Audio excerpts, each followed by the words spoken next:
Yeah, we kind of had a crazy stalker girl that we haven't seen about in 5 episodes.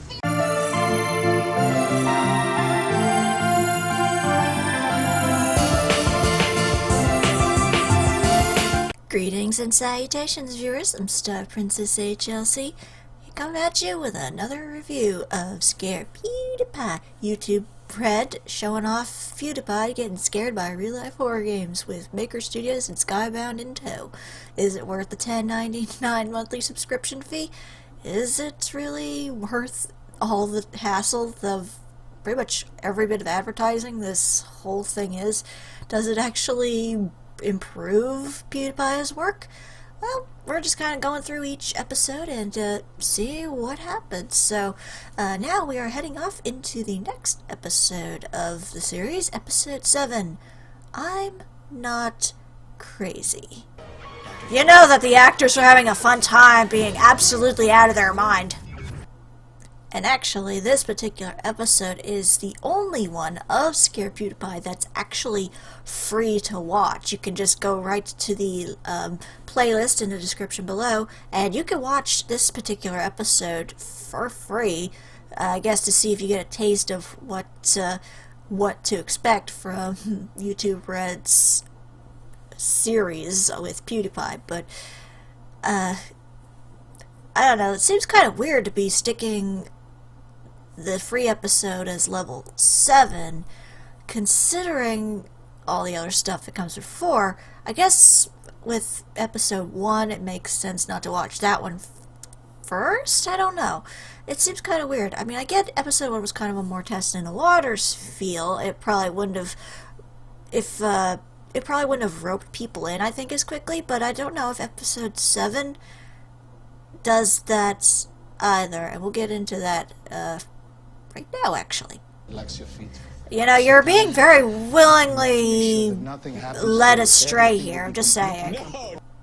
But with this particular episode, like with episode 2 and episode 6, this one actually has a particular theme to it in terms of a game. This one is completely and utterly Outlast. Like, you even get Pewds having the night vision camera walking around this hospital as people are running around being crazy and such.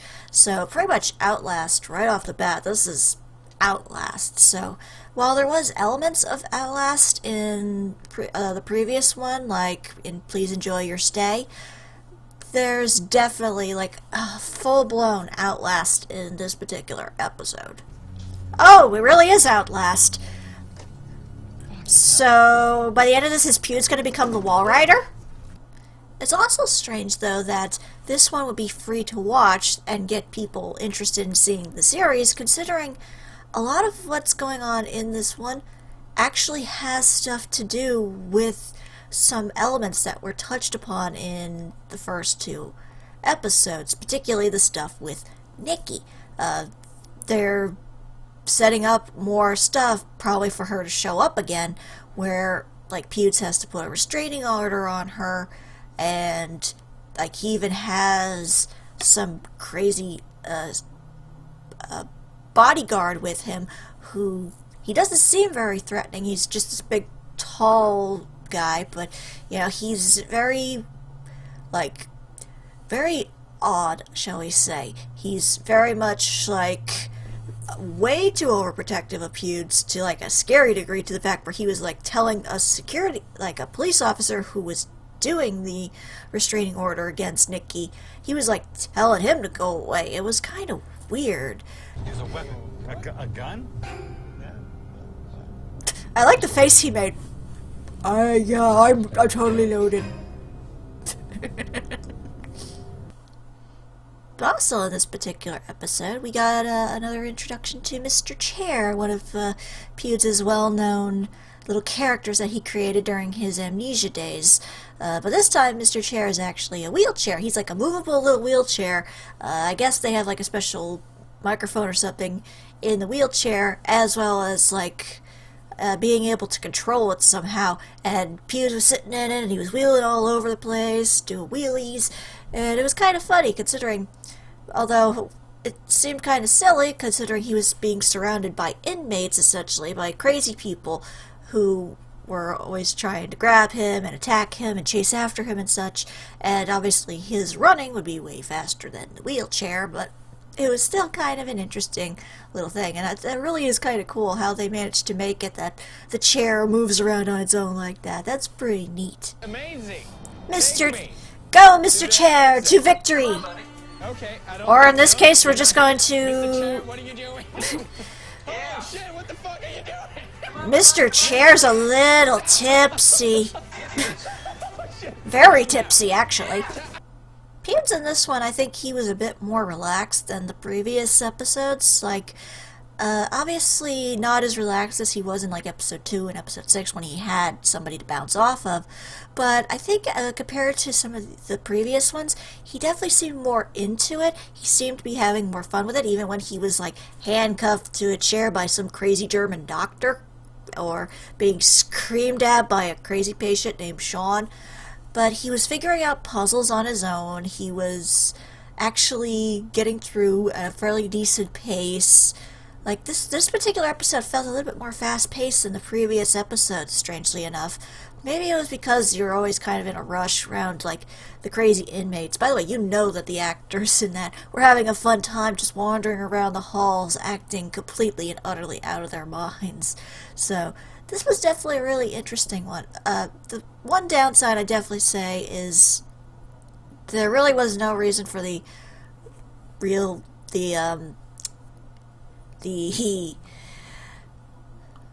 reality TV kind of thing, especially considering it's in episode 7, where this one, chances are, everyone saw first because it was a free episode.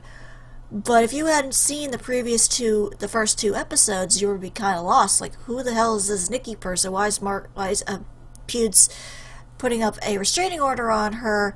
What is going on here? And even with the small little flashbacks you get, it's like, you know, unless you've been watching it throughout the whole thing, this small little snippet doesn't seem to make a lot of sense in the long run. And I'm supposed to be crazy. I like Sean. He's silly.